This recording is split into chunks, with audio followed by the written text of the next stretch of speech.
오늘은 이제 히브리서 11장 믿음장을 가지고 부활신앙으로 하나님을 기쁘시게 했던 아브라함의 믿음이라고 하는 제목으로 말씀을 같이 나누겠습니다. 우리가 하나님을 기쁘시게 하면 하나님도 우리를 기쁘게 하신다. 하나님을 기쁘시게 했던 믿음의 사람들을 소개하고 있는데, 지난번에 아브라함에 대해서 소개했는데 사라 이야기한 다음에 성경에는 아브라함 이야기를 그냥 지나칠 수가 없어서 이야기를 세 절에 걸쳐서 또 언급하고 지나갑니다. 그 세 절을 여러분에게 말씀을 드리겠습니다. 지금 이제 트리기에와 시리아에서 일어난 강진 때문에 정말로 가슴 아픈 일들이 많이 있습니다. 트리기에, 옛날 그 나라명으로는 터키죠. 거기에 어느 정도까지, 어느 쪽이냐면은 사도 바울이 태어났던 지역, 그러니까 다소라고 하죠. 다소. 그쪽 부근까지 시리아에 걸쳐서 지진이 난 겁니다. 강도 이제 7.8과 그리고 7.5의 두 차례 강진으로 인해서 사망자 수가 현재 9일날 집계된 것만 해도 약 2만 명을 넘어갔습니다. 2011년 동일본 대지진에서 사망자가 18,500명이라고 하는데 아마도 2만 명이 넘어가지고 그 이상 훨씬 더 우리가 상상하지도 못했던 정말 역사 이래로 큰 지진이 아닌가 그렇게 생각이 됩니다. 그런데 우리나라에도 이제 인명구조의 골든타임이 있는데 그 골든타임이 지나가기 전에 이제 각국 나라 65개국에서 수천 명의 인명구조대가 급파돼 가지고 사람들을 살려내고 있는데 우리나라에서도 6명째 사람을 살려냈다. 그런 뉴스가 들어왔습니다. 무너진 아파트에서 18개월 된 아기가 어머니와 함께 사고 56시간 만에 구조된 이야기도 있습니다. 엄마는 잔해에 깔린 중에서도 모유 수유를 하면서 아기를 살리기 위하여 그 추위와 배고픔으로 지켜냈습니다. 5층 건물 잔해에 깔린 1살 된 아기가 53시간 동안 먹지도 못하고 마시지도 못했지만 그 아이를 찾아내서 살려냈습니다. 5살 여자아이가 54시간 만에 구조되었는데 발견되자마자 아이가 아주 밝은 얼굴로 웃으면서 자신을 이렇게 들어 올리는 구조대원들에게 이야기를 하더래요. 아저씨, 저 무거워요. 이야기를 하더랍니다. 그 가운데서도 자기를 참 살려냈던 그것이 너무 이제 감사해서 그랬던 것이 아닌가 생각이 됩니다. 아무튼 한 사람이라도 더 살려나기 위하여 중장비로 잔해를 치우는 작업을 하고 전문 음향 장비를 동원하고 이산화탄소 감지기, 열상 장비 등을 동원해서 생존자를 찾고 있고 수색견까지 동원해 가지고 생존자를 찾고 있습니다. 왜 그렇게 할까요? 한 사람의 생명이 천하보다도 귀하기 때문에 그렇습니다. 이제 집들이 무너져 내린 그 잔해더미 밑에 깔린 사람이 20만 명이나 될 것이다라는 이야기도 나오고 너무 참 가슴 아픈 일들이 일어나고 있습니다. 시리아와 그 트리기에서 그런 강진이 일어날 것을 누구든지 예상할 수 있었을까요? 아마 예상을 못했을 겁니다. 예상 못했어요. 그렇게 생각지 않은 날에 지진이 나는 겁니다. 전염병으로 세계가 몸살을 앓았죠. 이제는 지진으로 몸살을 앓는 그런 시기가 온 것 같아요.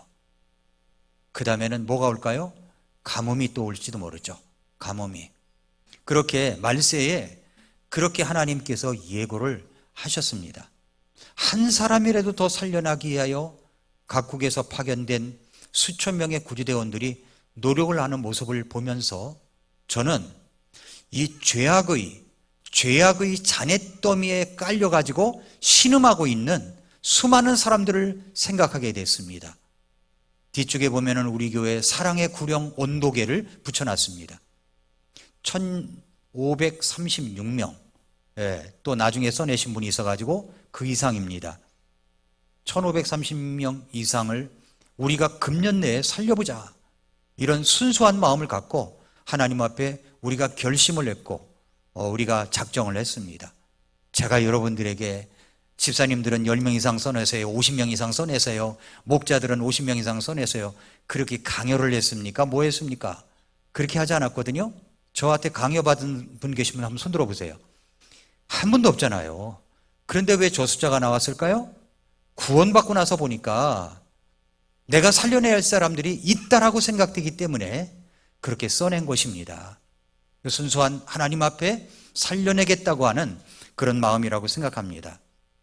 금년에 죄악의 잔해 때문에 끌려가지고 신음하고 있는 사람들, 그 사람들에게 우리가 복음을 전해서 그 사람들을 살려내야 합니다. 그것이 바로 금년 내 우리에게 주어진 사명이라고 믿습니다. 사람은 한 번 태어났다가 그 다음에 한 번 죽습니다. 우리는 살아있지만 언젠간 다 죽을 것입니다. 그러니까 인간은 죽음을 향해서 가는 존재입니다. 화장장에 여러분이 가보시면 나중에 화구 속으로 들어간 사랑하는 분의 시신이 한 줌의 재로 이렇게 나오는 모습을 보면은 인생의 무상함을 느끼지 않습니까? 삶의 회의도 느끼지 않습니까? 이게 인생이란 말인가? 그야말로 한 줌의 가루로 나온 모습을 보면서 결국 뿌려지고 흩어져 아무것도 남지 않을 인생인데, 이런 물음을 많은 사람들이 하게 될 것입니다. 과연 죽음이라고 하는 것은 모든 것의 종말인가 하는 것입니다. 죽음 다음에는 무엇이 올 것인가? 사람들은 인류 역사만큼이나 이것에 대해서 굉장히 궁금해하고 있습니다. 그리고 인간의 마음의 열망은 태초부터 있던 인간의 바람이 있습니다. 영원히 살 수는 없을까? 죽었더라도 다시 살아나는 소망을 가질 수가 없을까? 이런 것들을 갖고 있습니다. 욥기 14장 14절에서 욥은 하나님께 이런 질문을 던졌습니다. 사람이 죽으면 다시 살리까? 이런 질문이 있어요. 여러분도 사람이 죽으면 다시 살 수 있다고 믿으십니까? 안 믿으시는 것 같은데. 믿으시기 바랍니다. 믿으십니까? 억지로 대답하지 마시고요. 믿지 않는데 억지로 대답하지 마세요. 그것을 증명하는 역사가 있었습니다. 그것은 바로 하나님의 아들 독생자 예수 그리스도께서 죽음에서 다시 일어나심으로 말미암아 부활신앙의 위대한 아침을 여시기 훨씬 오래전에, 그보다도 오래전에 믿음의 조상 아브라함은 이미 부활신앙을 가지고 있었음을 오늘 우리가 읽은 본문에서 증명하고 있습니다. 믿음으로 아브라함은 단련을 받을 때 이삭을 바쳤으니 약속도를 받은 그가 자기의 독생자를 바쳤느니라. 이 아들에 관하여는 주께서 이르시기를 이삭 안에서 네 씨가 부름을 받으리라 하셨느니라. 아브라함은 하나님께서 심지어 죽은 자들로부터 능히 그를 일으키실 줄로 생각하였으므로 죽은 자들로부터 또한 그를 모형으로 받았느니라 했습니다. 아브라함은 부활신앙을 가짐으로 말미암아 하나님을 기쁘시게 했던 분입니다. 어떻게? 아브라함은 위기 가운데서 하나님을 기쁘시게 하는 그 믿음의 소유자가 될 수 있었단 말입니까? 오늘 말씀을 한번 살펴보겠습니다. 첫째로 부활신앙이라고 하는 것은 말씀에 근거한 신앙이라고 하는 겁니다. 말씀에 근거한 신앙. 부활신앙을 갖는다는 것은 특별한 일이 일어나야만 갖는 그런 것이 아닙니다. 어떤 객관적인 증거가 일어나야만 부활을 믿을 수 있는 것이 아닙니다. 아브라함은 어떻게 부활신앙을 가질 수가 있었습니까? 결론부터 이야기한다면 아브라함이 부활신앙을 가질 수 있었던 것은 하나님의 약속의 말씀을 믿었기 때문입니다. 약속의 말씀을 믿었기 때문이에요. 이삭은 하나님께서 아브라함에게 약속하신 그 약속을 통해서 태어난 언약의 아들이었어요. 언약의 아들. 얼마나 기쁘고 감사하며 생활했겠습니까? 그 아들은요 하나님께서 주신 아들이었어요. 그런데 어느 날 청천벽력 같은 명령이 하나님에게서 떨어졌습니다. 그것은 사랑하는 아들, 그 아들을 희생 헌물로, 번제 헌물로 하나님께 바치라는 겁니다. 네 아들을 하나님께 바쳐라 이거예요. 창세기 22장 1절 2절 열어보세요. 창세기 22장 1, 2절에 보니까 이 일들 뒤에 하나님께서 아브라함을 시험하시려고 그에게 이르시되 아브라함아 하시니 그가 이르되 보소서 내가 여기 있나이다 하매 그분께서 이르시되 이제 너는 네 아들 곧 네가 사랑하는 네 유일한 아들 이삭을 데리고 모리아 땅으로 가서 거기서 내가 네게 일러줄 산들 중 하나에서 그를 번제 헌물로 드리라. 하나님께서는 아브라함의 인생의 석양에 약속하신 바를 따라 기적의 아들을 주셨습니다. 기적의 아들을 주셨어요. 그리고 이삭으로 하나님의 혈통을 이을 것이며 이제 하늘의 뭇별을 셀 수 있나 봐라. 바닷가의 모래알처럼 하늘의 뭇별처럼 그렇게 주겠다고 약속해서 태어난 아들입니다. 이스마엘도 아니다. 네 뱃속에서 태어난 사라와 아브라함 속에서 태어난 그 아들로 말미암아 민족들을 번성시켜 주겠다 약속하셨습니다. 그런데 하나님께서 이제 와서 하나님께서 그 이삭을 번제 헌물로 제단에 바치라고 하는 겁니다. 여러분 같으면 어떻게 하시겠습니까? 여러분 같으면 여러분에게 엄청난 기적 같은 축복을 주셨습니다. 그래서 이제 좋은 집도 주시고 사업체도 주시고 엄청나게 성공하게 만들어 주셨습니다. 그런데 어느 날 하나님께서 그것을 다 하나님께 드리라 라고 하십니다. 그런데 그렇게 된다면 어떻게 되겠습니까? 다 빈털터리가 되는 거잖아요. 아무것도 없게 됩니다. 그것을 생각하면 어떤 마음이 듭니까? 하나님 주실 땐 언제고 또 다 드리라고 하시는 겁니까? 이런 생각 들지 않겠어요? 그런데 이것은 재산 문제도 아니고요, 돈 문제도 아니고 사랑하는 아들 문제입니다. 아들. 그것도 그 아들을 통해서 하늘의 뭇별처럼 바닷가의 모래알처럼 그렇게 주시겠다고 하신 그 아들. 근데 그 아들을 하나님께서 희생물로 드리면 그 하나님께서 약속하신 약속은 다 어디로 간단 말입니까? 이런 생각 저런 생각 안 들겠습니까? 그러면 하나님의 약속은 폐기되는 것입니까? 하나님의 명령은 스스로 하나님의 약속과 모순되는 게 아닙니까? 이런 물음을 아브라함 스스로 갖고 있었을 수도 있었을 것입니다. 그런데 아브라함은 이런 물음을, 이런 의문들을 어떻게 해결할 수 있었죠? 아브라함은 이런 모순과 같은 것을 다시 사는 믿음, 부활신앙을 통해서 해결했습니다. 부활신앙. 아브라함은 하나님의 약속은 결코 폐기가 안 된다. 폐기가 안 된다. 이렇게 믿었습니다. 만약에 이삭이 죽음으로 그의 생애가 끝난다면 이것은 하나님께서 약속하신 것이 폐기가 되는 것이다. 그러나 하나님께서 약속하신 것을 하나님께서 폐기하실 수가 없다. 이런 생각을 갖게 된 거죠. 여러분, 하나님께서 못하시는 것이 있습니다. 뭘 못하시냐면 하나님은 거짓말을 못하세요. 하나님은 믿지 않는 자를 천국으로 보내실 수가 없으세요. 그걸 못하세요. 하나님은 예수 그리스도를 믿고 구원받은 자를 지옥에 보내실 수가 없으십니다. 하나님이 못하시는 것이 있어요. 하나님은 그런 하나님이세요. 그렇다면 하나님께서 약속하신 것을 반드시 이루시는 분인데 하나님께서 이삭을 죽이시겠습니까? 하나님께서 이삭을 없애시겠습니까? 이것은 하나님의 약속의 말씀인데 주께서 이삭을 바치라고 하십니다.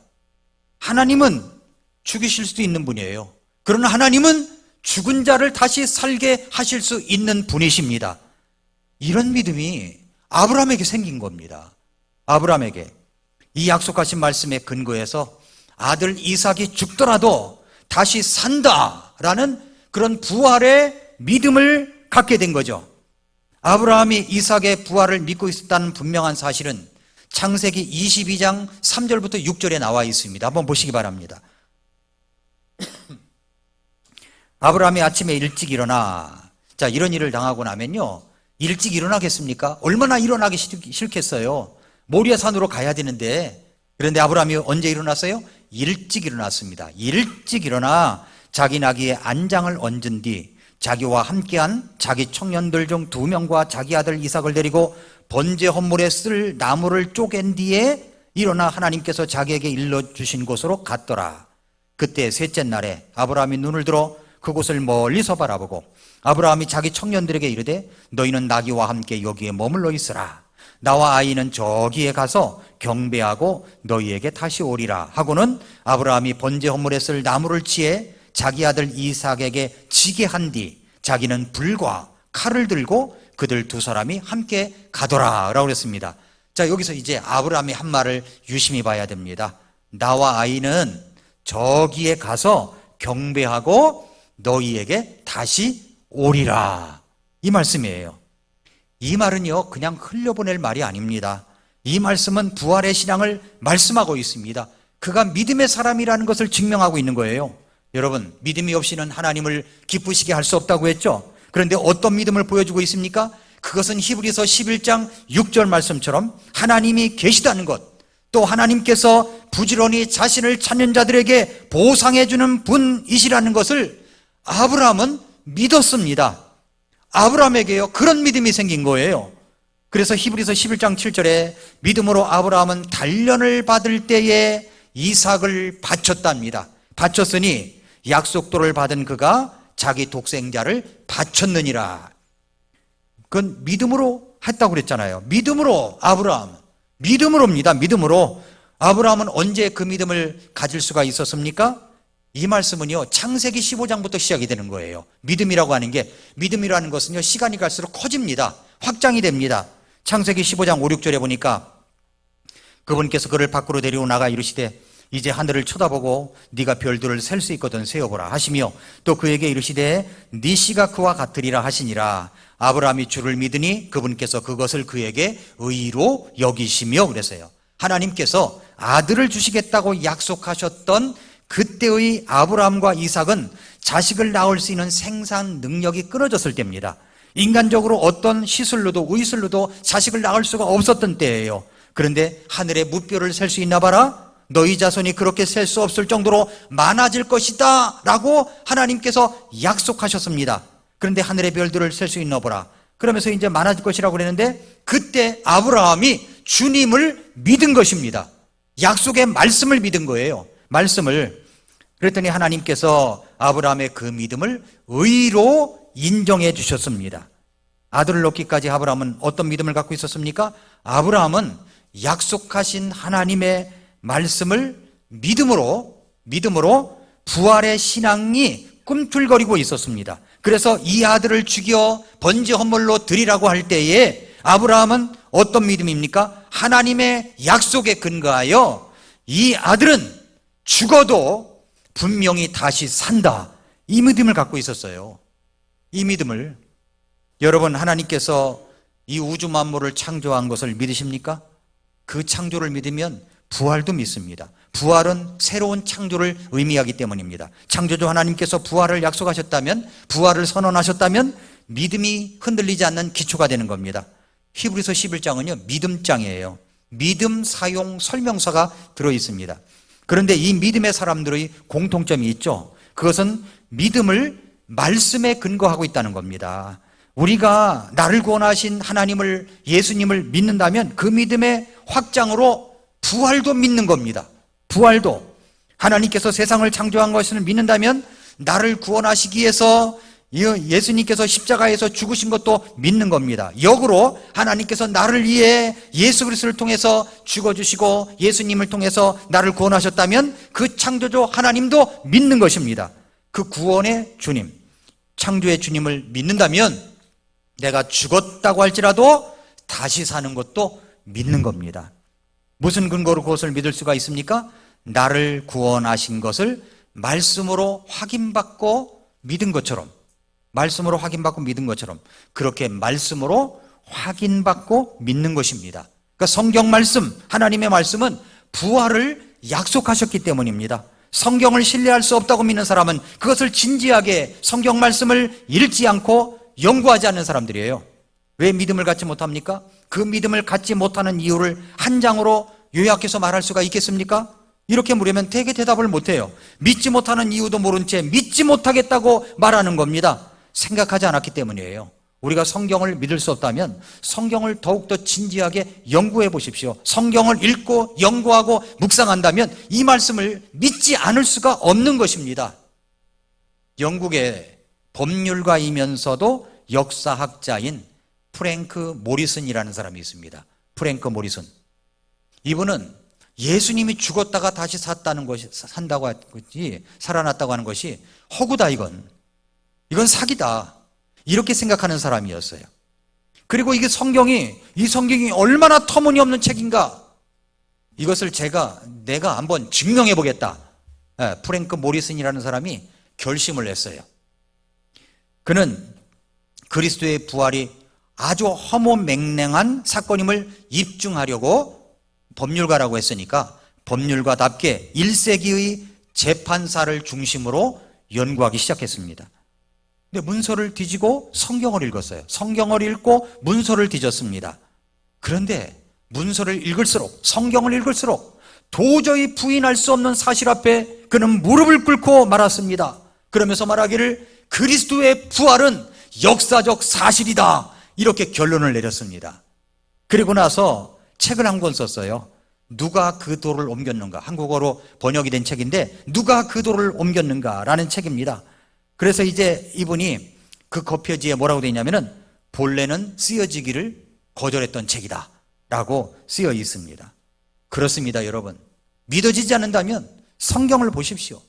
믿어지지 않는다면 그때의 재판사를 한번 연구해 보십시오. 믿어지지 않는다면 역사를 한번 연구해 보십시오. 예수님께서 이 땅에 오시자마자 역사는 두 갈래로 갈라졌어요. 예수님 오시기 전의 역사와 예수님이 오신 이후의 역사입니다. 역사의 주인공, 히스토리예요. 그분의 이야기입니다. 역사는 그분의 이야기예요. 이걸 믿을 수 없다고요? 연구해 보십시오. 이분 프랭크 모리슨처럼 하나님 앞에 무릎을 꿇고 예수 그리스도를 영접하게 될 것입니다. 성경의 모든 약속은 역사를 통해서 단 한 번의 오류도 없이 실현되었습니다. 사랑하는 성도 여러분, 이 말씀은 천지가 없어질지언정 1.1획도 없어질 수 없는 말씀이라고 말씀하고 있습니다. 성경이 말씀하시기 때문에 우리는 살아갈 수가 있습니다. 그리고 부활도 나를 구원하신 우리 주님이 말씀하셨기 때문에 부활을 믿습니다. 다시 사는 것을 믿습니다. 여러분, 부활을 믿으십니까? 여러분, 구원하신 것도 믿으십니까? 예수님이 우리가 어떤 사랑하는 분이 세상을 떠났을 때 기쁘게 떠나보낼 수 있는 것은 다시 만날 소망이 있기 때문에 그런 거죠. 다시 만날 수가 있습니다. 다시 만날 수 있어요. 두 번째로, 부활의 신앙은 시련을 극복하는 신앙입니다. 부활의 신앙을 갖고 있다면 시련도 극복을 합니다. 우리가 부활을 믿는다면 우리 앞에 닥친 시련을 어찌해야 합니까? 그 시련을 어떻게 극복할 수가 있죠? 다시 산다는 믿음, 부활 신앙으로 극복할 수가 있습니다. 우리는 이제 때때로 시련이 닥칠 때가 많지요. 그런데 그 시련이 올 때 어떻게 반응을 하고 어떻게 대응을 하느냐 하는 겁니다. 아브라함에게 여러분 가장 혹독한 시련이 무엇이라고 생각하십니까? 이집트 내려갔을 때 자기 와이프가 너무 예뻐가지고, 와이프라고 하면 자기가 죽을까봐 사람들이 물어볼 때 와이프냐 그랬더니 아닙니다, 제 누이 동생입니다, 이렇게 말했잖아요. 그 위기가 그때 위기였습니까? 그때 닥친 위기는요, 아브라함이 거짓말로 해결해 넘어갔어요. 아니, 자기 와이프를 갖다 그렇게 속일 수가 있어요? 결혼할 때 너무 예쁜 여자를 얻으면 고민이 참 많아집니다. 아브라함이 그런 고민을 2번씩이나 했지 않습니까? 반복해서. 여러분, 아브라함에게 정말 혹독한 시련이 뭐라고 생각하십니까? 그것은 바로 사랑하는 아들을 바치라고 하는 시련이 아니었을까요? 생각해 보십시오. 그 지진의 잔해더미 밑에서 아이를 갖다가 젖을 빨리면서 56시간을 기다리고 구조를 기다렸던 그 엄마를 생각해 보세요. 그 자식만큼은 살려야 되겠다는 그런 마음이 왜 없었겠습니까? 여러분, 나에게 닥친 시련보다도 내 자식에게 닥친 시련이요, 부모 마음은 더 아픈 거예요. 그 아픔은 이루 말할 수가 없어요. 그건 부모가 되어보지 않으면 그걸 모릅니다. 부모 마음을 진짜 모른다고 하잖아요. 시련이, 바로 아브라함에게 닥친 시련은 자기 아들 이삭을 번제 헌물로 드리라고 한 시련이었을 것입니다. 노년에 얻은 이삭이야말로 아브라함에게는 유일한 희망이었을 것입니다. 살아가는 이유였을 것입니다. 그런데 하나님께서 뭐라고 말씀하세요? 이제 너는 네 아들, 곧 네가 사랑하는 네 유일한 아들, 이런 말씀 안 하셔도 되는데 그냥 네 유일한 아들, 이삭을 데리고 모리아 땅으로 가서 사흘길을 가서 거기서 내가 네게 일러줄 산들 중 하나에서 그를 번제 헌물로 드리라. 사랑하지 않는 아들이 어디 있겠습니까? 근데 혹시 사랑하지 않는 아들이 있다고 할지라도 그 사랑하지 않는 아들에게 닥친 시련이 부모의 시련인 거예요. 아픈 거예요. 이삭은 아브라함에게 사랑하는 아들이었습니다. 여러 명의 아들도 아니었어요. 여러 명의, 하나님께서 말씀하신 처럼 네가 사랑하는 네 유일한 아들이었습니다. 나의 유일한 아들. 근데 그 유일한 아들을 잃을 수 있다고 생각하면 가슴이 아픈 거죠. 시련이 있는 거죠. 가장 혹독한 시련은 자식을 잃을 때입니다. 이 드라마의 절정은 모리아산에 도착한 아들이 묻고 있는 장면이에요. 묻고 있는 장면. 22장 7절에 보니까 아버지 왜 그러니? 그랬더니 불과 나무는 있는데 번제 헌물로 쓸 어린 양은 어디 있습니까? 이렇게 아들이 묻는 겁니다. 이 아들이 그때는 좀 큰 거예요. 왜냐하면 번제로 드릴 나무를 지고 올라갔다고 했으니까, 질 정도니까 그래도 좀 큰 거죠. 그러면 아버지를 제압할 수도 있지 않겠습니까? 아버지, 나이 먹은 아버지, 이 아버지를 그때 110세 이상 됐겠죠. 110세 이상 됐겠죠. 그런데 아버지 불과 나무는 있는데 번제물로 쓸 어린 양은 어디 있습니까? 그럴 때 아버지가 차마 번제로 쓸 헌물은 바로 너야. 이렇게 말하지를 못하는 거죠. 하나님께서 준비하실 것이다. 그리고 올라간 겁니다. 올라가자마자 어떻게 했어요? 아들을, 아니 하나님께서 준비하실 것이다 하면서 아들을 묶어가지고 말이죠, 번제 헌단에다가 제물단에다가 올려놓은 겁니다. 아들은 그냥 그대로 당한 거죠. 아버지가 하라고 하니까 한 거죠. 그러나 아브라함에게는 이런 믿음이 있는 겁니다. 하나님이 내 아들을 다시 살린다. 이런 믿음이 있었어요. 하나님이 내 아들을 다시 살린다. 그러면 하나님은 왜 이런 시련을 허용하셨던 것일까요? 아브라함을 괴롭히기 위해서입니까? 22장 9절 10절에 보니까 하나님께서 그에게 일러주신 곳에 다다르니라. 아브라함이 거기에 제단을 쌓고 가지런히 나무를 놓고는 자기 아들 이삭을 결박해서 제단 위에 나무 위에 올려놓은 뒤 아브라함이 자기 손을 내밀어 칼을 잡고 자기 아들을 죽이려 했습니다. 죽이려고 아예 그냥 죽여도 산다는 믿음이 있기 때문에 죽이려 하는데, 여러분 어떻게 이렇게까지 할 수 있었다고요? 죽어도 다시 산다는 믿음 때문입니다. 이 아들을 죽여도 우리 주님은 다시 살리신다. 이 믿음이 있었기 때문입니다.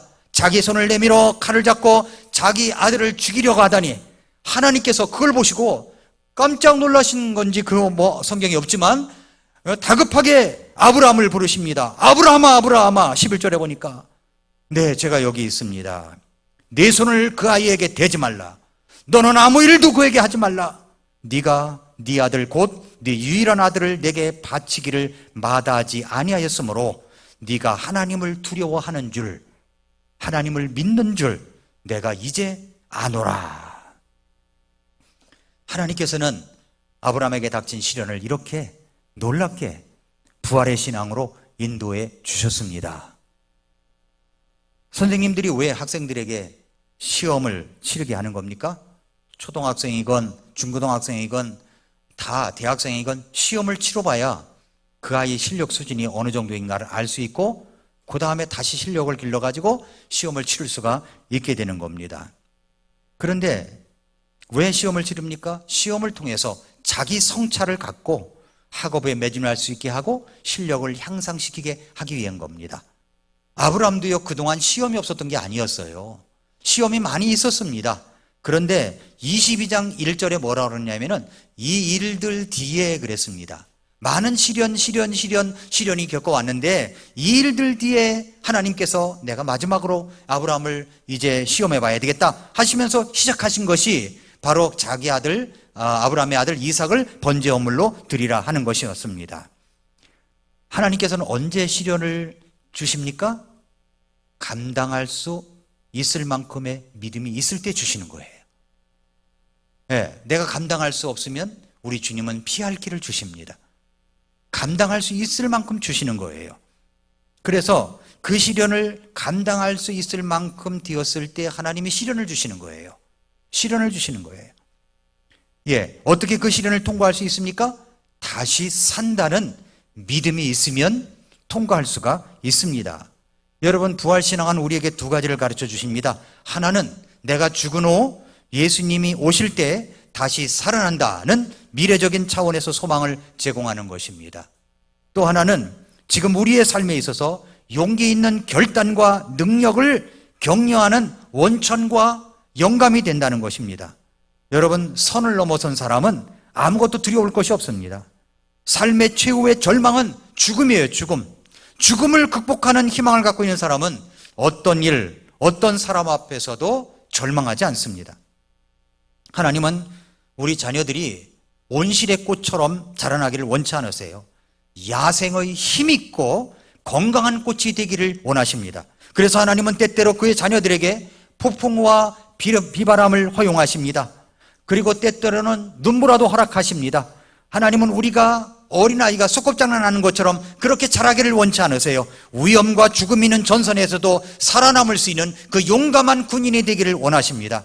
하나님은 우리가 호수에서 보트나 타는 낭만적인 유랑각이 되기를 원치 않으십니다. 거센 파도와 싸우면서 풍랑을 이겨내며 어떤 목적지를 향해 대서양을 횡단하는 선장이 될 것을 우리 주님은 원하십니다.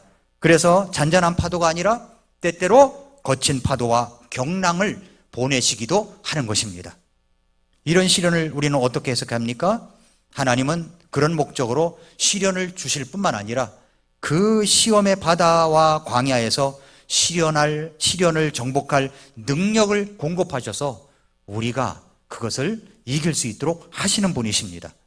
주님은 우리를 사망에서 생명으로 옮길 수 있는 부활의 능력이 있으신 분이세요. 그래서 사도 바울이 빌립보서 3장 10절과 11절에 뭐라고 그랬냐면은 이것은 내가 그분의 죽으심과 일치하게 되어 그분과 그분의 부활의 권능과 그분의 고난에 참여하는 것을 알려함이요 어찌하든지 내가 죽은 자들의 부활에 도달하려 함이니라 그랬습니다. 이 세상에서 가장 강력한 힘이 뭔지 아세요? 어떤 힘보다도 강력한 힘은 뭐냐면 죽기로 작정하는 겁니다. 그러니까 싸울 때 어떤 사람이 죽기로 작정하고 덤벼들면요 도망가는 게 나아요. 이길 수가 없는 거예요. 죽기로 작정하는 거예요. 그러니까 죽음의 손을 넘어간 거예요. 죽음의 손을 넘어간 사람들 강력합니다. 강력해요. 그것이 부활의 능력이에요. 부활의 능력. 죽음의 힘을 이길 수 있는 것은 바로 부활의 능력입니다. 부활이라고 하는 말은 헬라어로 그리스어로 뭐라고 그러냐면은 아나스타시스라고 그래요. 아나라는 말은 다시, 스타시스 일어서다 또 넘어졌다가도 일어서는 것을 말합니다. 그러니까 아나스타시스 다시 일어서는 거예요. 아나스타시스 내가 분명히 부활의 신앙을 믿는다면 아나스타시스 다시 일어서는 겁니다. 넘어졌다가도 아나스타시스 다시 일어섭니다. 부활의 신앙을 갖게 되면 죽어갔던 사람들도 아나스타시스 다시 일어나게 됩니다. 절망의 자리에서 박차고 아나스타시스 다시 일어섭니다. 무덤 건너편을 향해서 환희와 희열을 가지고 우리 주님을 바라보며 아나스타시스 다시 걷기 시작합니다. 이것이 부활의 힘, 이것은 우리의 삶 속에 새로운 능력을 주어 시련을 극복하게 하는 아주 구체적이고 실존적인 능력이라는 겁니다. 여러분 베드로를 보십시오. 베드로가 작은 여자아이가 와가지고 너도 예수님과 한 패지 할 때 예수님을 모른다고 극구 부인하고 저주까지 했던 그런 다혈질의 인물이었습니다. 그런데 그가 부활하신 주님을 만나고 나서 어떻게 변했어요? 사도행전 2장에서 오순절날 베드로의 설교를 듣고 3,000명이 주님 앞에 돌아와 회개하는 역사가 일어나게 되었습니다. 그뿐만 아니라 사도행전 4장에 보면은 치리자들, 장로들, 서기관들, 대제사장들, 그의 친족들이 모여있을 때 예수님의 복음을 선포하면서 다른 이로서는 구원을 얻을 수 없나니 천하 인간의 구원을 얻을 만한 이름을 우리에게 다른 이름으로 주신 일이 없다고 선포하면서 복음을 담대하게 선포했던 사람입니다. 어떻게 그렇게 변했어요? 부활의 주님을 만나니까 다시 사는 믿음, 부활의 믿음, 아나스타시스 다시 일어서는 믿음을 갖고 있었기 때문입니다. 엠마오길에 가던 두 제자가 있었죠. 십자가의 사건 이후에 그 두 제자는 예수님에게서 더 이상 희망이 없다, 십자가 사건 이후에 이제 그래서 자기 고향으로 엠마오로 돌아가는 중입니다. 그들은 가면서 예수님이 죽으셨다고 하면서 터벅터벅 이야기하면서 이제 걸어갑니다. 절망의 걸음걸이였죠. 예수님 끝났다. 우리도 끝났다. 고향이나 가자. 이렇게. 그것이 그들의 생각이었어요. 그들은 예루살렘을 등지고 고향으로 가고 있었습니다. 그들의 마음은 좌절과 실망과 아픔과 이런 모든 것들이 가득했습니다. 그런데 이분들이 갑자기 예루살렘을 향합니다. 예, 방향을 돌이켰어요. 그리고 복음을 전하면서 일생을 보냅니다. 어떻게 된 일입니까? 엠마오로 내려가는 두 길에서 예수님을 만났기 때문이에요. 그러면서 예수님께서 이 하나님의 말씀, 구약 성경을 들어서 예수님이 죽으셨다가 다시 살아나야 된다는 이 구약 대언자들의 이야기를 꺼내가지고 그 두 제자에게 설명해주니까 눈이 번쩍 떠져가지고 예수님인 걸 알아본 거예요.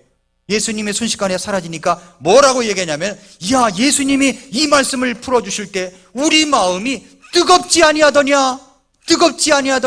그러면서 그들은 곧장 일어나서 예루살렘으로 다시 돌아가서 사명을 완수하게 된 겁니다. 어떻게 해서 이런 일이 벌어졌어요? 부활의 주님을 만났기 때문입니다. 부활의 신앙은 인생이 당할 수 있는 모든 시련을 다 극복하게 만듭니다. 성도 여러분, 하나님께서 우리를 사랑하셔서 독생자 예수 그리스도를 보내시기까지 사랑하신 분이세요. 믿으십니까? 하나밖에 없는 독생자 예수님을 보내시기까지 사랑하셨다면 나는요 정말로 소중한 사람이에요. 너무너무 소중한 사람입니다. 그런데 자기 아들을 아끼지 아니하시고 우리 모든 사람을 위하여 내어주신 그분께서 우리가 구하는 것들, 때때로 당하는 시련들, 아픔들, 이런 것들을 극복할 수 있고 여러분의 필요한 것들을 채워줄 수 있도록 선물로 주지 아니하시겠느냐고 로마서 8장에 말씀하고 있습니다. 하나님은 그런 분이세요. 여러분이 지금 어떤 시련 당하고 있습니까? 아픔을 당하고 있습니까? 절망의 벽에 부딪혀 있습니까? 아나스타시스, 다시 일어설 수 있습니다. 어떻게 해요? 부활의 주님을 붙들고 부활의 능력을 믿으면 아나스타시스, 다시 일어섭니다. 그 믿음을 갖고 나가는 사람들은 하나님께서 아브라함에게 복을 주셨던 것처럼 그 복을 주시는 것입니다. 마지막 한 가지, 부활의 신앙을 갖게 되면요 최선을 드리는 신앙이에요. 최선의 것을 드립니다. 여러분에게 있어서 최선의 것이 무엇입니까? 무엇이 가장 소중합니까? 무엇이 최고의 것이죠? 아브라함에게 있어서 최고의 것은 무엇이었습니까? 아들이었어요. 아들. 근데 아브라함에게 있어서 이삭은요 자신의 생명과 똑같은 거예요. 그 자기 아들 이삭을 드릴 때 자기를 드린 겁니다. 자기를 드린 거예요. 이 이야기가 무슨 이야기입니까? 그러니까 내가 드리는 것은 그냥 잃어버리는 것이 아니라는 겁니다. 왜냐하면 아나스타시스, 다시 산다는 것을 믿었기 때문에 내가 드린다고 할지라도, 내가 모든 것을 드린다고 할지라도 다시 돌아온다는 것을 믿었기 때문에 가능한 일입니다. 그러니까 내가 드리는 것은 절대로 낭비가 아니에요. 내가 드리는 것은 없어지는 게 아닙니다. 내가 드리는 것은 다시 내게 돌아옵니다. 내게 돌아오는 거예요. 그래서 내가 드리는 것은 위대한 헌신이며 새로운 투자인 겁니다. 사랑하는 성도 여러분, 하나님은 우리를 위해서 예수님까지 주신 분이세요. 때때로 우리에게 요구하시는 것이 있어요. 너 내게 달라고 하실 때가 있습니다. 달라. 뭘 달라고 그러세요? 시간 좀 내라고 하십니다. 시간 좀 내라고. 너 은사 있지? 노래 잘하지? 그러니까 딴 데 가서만 하지 말고 찬양대 헌신해서 해봐 라고 할 때가 있습니다. 요 앞에 와서 이제 우리 목장별로 찬양을 부를 때 보면은 다들 잘하세요. 못하시는 분이 없으세요. 나이에 제한이 있을까요? 연령 제한이 있습니까? 제가 알기로는 없는 줄 아는데 없어요. 네 목소리 좀 달라 하실 때가 있습니다. 너 시간 좀 달라 하실 때가 있어요. 너 가르치기를 잘하지, 말 잘하지. 그러니까 주일학교 중고등부에서 교사랑 헌신해봐, 달라고 하실 때가 있습니다. 너 사람들을 잘 안내하지. 그래서 교회 보면은 주차위원으로, 안내위원으로 또 이렇게 봉사하시는 분들이 계세요. 너 요리 잘한다며? 내게 달라라고 하실 때가 있습니다. 그러면 그거 못 드리겠습니까? 달라고 하시는데 드릴 수가 있죠.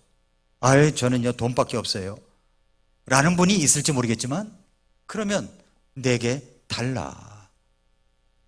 과부의 두레돈처럼 드리면 주님께서 그것을 통해서 위대한 역사를 이루시는 겁니다. 내가 드리는 것은요, 여기 아브라함이 자신이 드렸을 때 그냥 대충 드린 게 아니에요. 자기 생명과 같은 것을 드린 겁니다. 생명과 같은 거 드린 것. 그래서 성경에 보면 이런 말씀이 있어요. 고린도후서 8장 5절 말씀에 뭐라고 그랬냐면은, 그들은 우리가 바랐던 것과 달리 이 일을 행하되 먼저 자신을 주께 드리고 또 하나님의 뜻에 따라 우리에게 주었도다 그랬습니다. 먼저 자신을 주께 드리는 거예요. 아직까지도 여러분이 11조를 주님 앞에 드리지 못하는 분들이 계시다면은 그것이 생명과 같은 것이기 때문에 그래요. 내가 어떻게 해서 번 돈인데, 어떻게 해서 내가 가져온 건데, 그 10분의 1을 뚝 떼어가지고 하나님께 드리라고 하니 그것 때문에 고민이 되는 겁니다. 그런데 그것을 하나님께서 말씀하시기를 원래 10개가 다 내 거야. 그런데 그 중에 하나를 드리면 하나님, 이것은 다 하나님 것입니다라고 인정하는 것이 된다 말씀하시는 것이죠. 그렇게 말씀드리는 거예요. 그래서 우리가 이 주님 앞에 드릴 때 보면요, 먼저 자신을 주께 드리라는 말씀을 하잖아요. 그 생명과 땀과 모든 것이 그래서 내가 번 수입인데 그걸 주께 드릴 때는요, 먼저 내가 자신을 주께 드리는 거예요. 먼저 자신을 주께 드리는 거예요. 아브라함에게 그의 생애 전부는 이삭을 드리기 전에 먼저 자신을 주께 드린 겁니다. 그러니까 아들 이삭을 드릴 수가 있었죠. 어떻게 그럴 수가 있었습니까? 부활의 신앙이 거룩한 순종과 헌신을 가능하도록 만드는 것입니다. 사랑하는 성도 여러분, 부활신앙은 말씀을 근거로 해서 가질 수가 있는 겁니다. 부활신앙은 시련도 견디게 합니다. 부활신앙은 가장 최고의 것, 최선의 것을 드리게 합니다. 예수 그리스도께서 우리 모두를 위하여 다 내어주셨습니다. 목숨까지 주셨습니다. 그러면 우리가 때때로 당하는 시련과 아픔과 어려움의 현장 속에 부딪혀 있을 때 필요한 능력을 주님 앞에 구하면 우리 주님께서 안 주시겠습니까? 다 주십니다. 그런데 네 마음을 다오, 네 최고의 것을 다오 말씀하실 때 우리 주님 앞에 드리면 내 자신을 주께 드리는 거죠. 드리면 하나님께서 또 주십니다. 이것이 바로 부활 신앙입니다. 기도하겠습니다.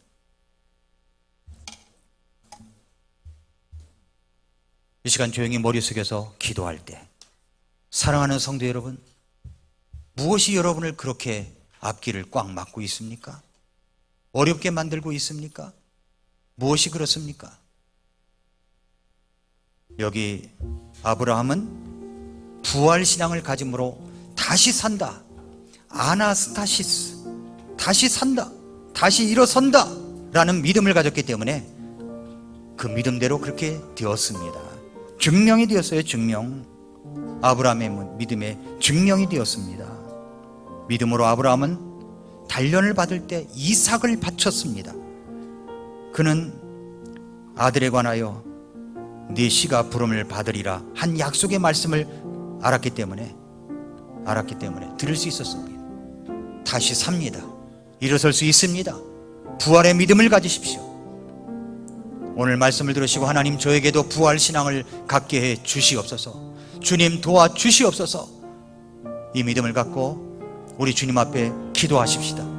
하나님, 저에게 부활 신앙이 필요합니다. 도와주시옵소서. 같이 기도하겠습니다.